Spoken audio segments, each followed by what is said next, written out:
Le Front pour le sursaut patriotique vent debout contre le projet de modification de la Constitution du 28 février 1990 au Bénin. Après plusieurs sorties successives à Porto Novo, capitale et siège de l'Assemblée nationale, instance où se trouve le projet, c'est la capitale économique, Cotonou, qui a été ce jeudi le théâtre d'une gigantesque marche contre le dit projet. Et par milliers, toutes les couches socio-professionnelles sont venues tant de Cotonou et environ que de Porto Novo et même de Boïcon, ville située au centre du pays pour cette marche qui a pris départ de la Bourse du Travail à la place de l'Étoile Rouge en passant par Saint-Michel et le marché international d'Antokpa. Et sur fond de slogans hostiles au régime en place. Ici, nous sommes devant vous pour dire que le couronnement doit être d'ici peu, si ce n'est la semaine prochaine, que nous allons déclencher une grève générale sur toute l'étendue du territoire national.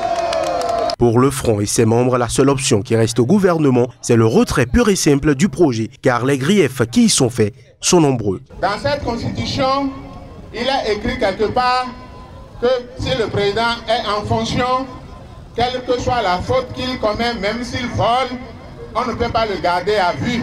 S'il n'est plus au pouvoir, on ne peut pas non plus le garder à vue. Nous n'allons pas accepter que cette constitution-là entérine l'impunité. L'affairisme au sommet de l'État, les conflits d'intérêts, les marchés gré à gré illégaux, la violation de façon récurrente de la Constitution, des textes et lois qui fondent dans la République. C'est pour ça que je voudrais féliciter une fois encore le ministre Candide Azanaï. Le Front pour le sursaut patriotique n'entend pas baisser la pression jusqu'à satisfaction de ses exigences, à savoir des assises nationales après le retrait du projet. Et dans ce combat, il peut compter sur les magistrats qui, à travers l'UNAMAB, l'Union nationale des magistrats du Bénin, ont entamé une grève pour le même objectif. Prochaine destination, l'Assemblée nationale.